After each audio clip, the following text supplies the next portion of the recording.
Well, the kids are asleep. Well, going to sleep. And Luis just got home with our first batch of chickens for the season. And he is putting them away right now. So, how are they doing, hon? Here we go. We got some chickies. These are Cornish Cross from Katy Production. Katy, no, I'll have to look it up and tag her in the link. But these are our little Cornish Cross birds. And we put rocks in the water so they can't drown themselves, because they will. It's still getting kind of cold at night, so we have their vent windows covered up with some feed bags, which we may or may not need to cover this other side over here. And then at some point when Luis is done, I'm sure he's going to lower that second heat lamp. But he's probably currently keeping count. Yeah. So they hatched yesterday. And the hatchery, I hesitate to call her a hatchery, but she might be considered. Hatchery, I think. Is she? Okay. She is here in Nawada, and so we're just an hour from her. And that means that we can pick up the chicks the day they hatch, the day after they hatch. And they never go in the mail. They never get abused by the postal service, as it were. Yeah. Not that the postal people do it on purpose, but you know, it's just hazardous to send livestock through the mail. So the reason you keep seeing them kind of scurry into a corner or scurry after one another is they've got a bug or something that they're like, ooh, what do you got? I want some. But these are very, very active. Usually when we get, is that it? That's 259. 259. No DOAs? No DOAs. No DOAs. Which is fantastic. So Luis will put in food tomorrow? Tomorrow. Yeah, he'll put in food tomorrow morning. They have a yolk. That's what the little yolk is that's in the egg, and they'll absorb that until tomorrow. And then we get them hydrated, and then they kind of stay warm overnight and do their thing. So, first batch of the... What you think? That's it. We start again. The cycle begins anew. Vacation is over. Now it's for the hard work. Like winter was a vacation. These guys take a lot of effort. You know, from here, they go out to the tractors and, you know, you got to have enough space to move the tractors one way and then back the other. That way you don't have to like go out in the middle of the pasture. And then you have to rotate your pastures. So we go from one side to the other. And just kind of be smart about it.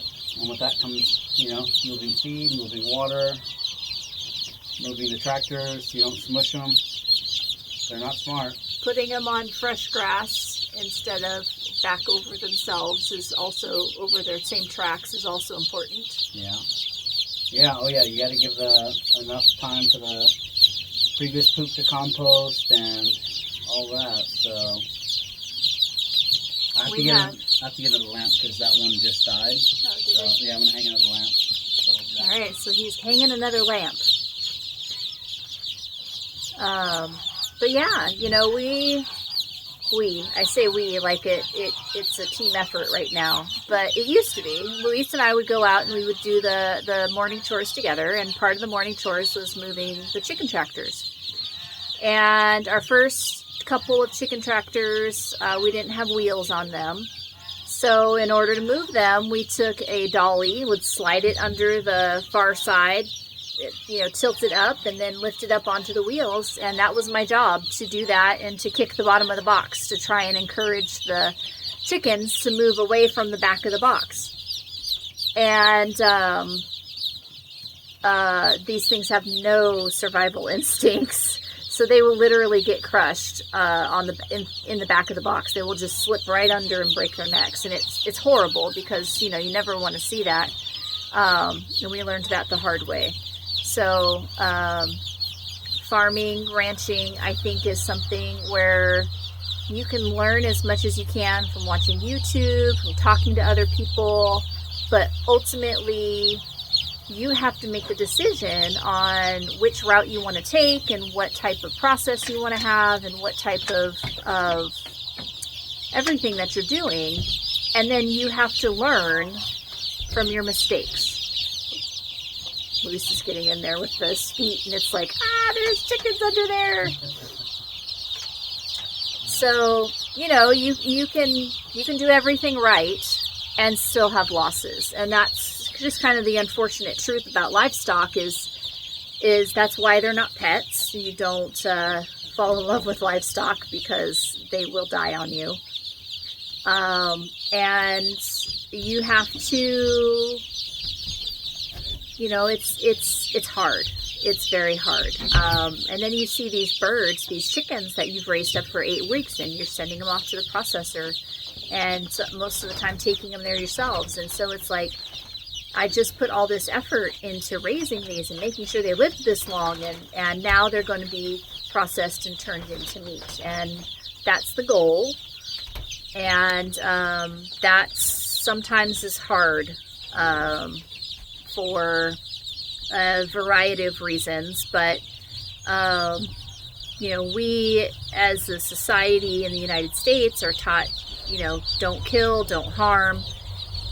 And a lot of times it feels just like that. You've gone to all this effort to keep these animals alive, and then their final thing is that you actually send them to the processor to be turned into meat, to become part of the food chain, and the human food chain at that.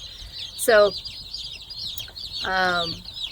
it's definitely, it's difficult. It can be difficult. And if it's not, then that says something. I will leave that up to your interpretation of what that says. But, we just, we enjoy the process, I think, raising the birds up for the most part. It is rewarding, yeah. It's not so fun taking them to the processor, but it is fun then getting to talk to the people at the farmer's market who are buying your hard work. They're buying the meat that you've raised here in Blue Jacket. And I want to say, how many hours total do you think these birds are on the road from the beginning of their life to the end? On the road? On the road. I mean, there's the hour here. So, okay. And then the 2 hours to the processor. So, 3 hours on the road. And then it's 45 minutes to Grove. So, the product that we raise and sell to you has been on the road guaranteed less than 10 hours. And from start to finish. And that really says something. You're buying a quality product from us because we put effort and good stewardship into it. And we don't use any hormones, any additional hormones, just what the birds produce themselves. And we don't do antibiotics. And I think with this hatchery, she doesn't even do any of the vaccines that they normally do at the big hatcheries. So, well, I'm excited, and it's always good to see the beginning of our work season start, even though it means that there is more work to do. Well, maybe not more, but different work to do. Any last words, Farmer Luis? No, I'm just thankful and grateful to everybody that buys our chicken. Because that means we get to keep doing this, and that means I get to feed my family good chicken. Yes. And you know, along with our other products, our goat and our cheese and eggs. Yeah, definitely our eggs too. So, but that means I don't always get to use as many eggs as I want because we gotta sell them. That's a bunch of BS. We eat all the cracked eggs. If it's cracked and it doesn't make it to your carton, it's because we dropped it and it made it to ours. Anyway, all right, well, signing off for today. We're going to go eat dinner. Yes, time to eat. Yeah. See See you you later. for dinner. We're having, not chicken, we're having pasta with spinach. I made a macaroni and cheese from scratch with spinach mixed in and our leftover peas because we got to eat them. Yeah. And some cheese and spinach tortellini. All right, rub-a-dub-dub. Let's have some grub. All right, thanks guys.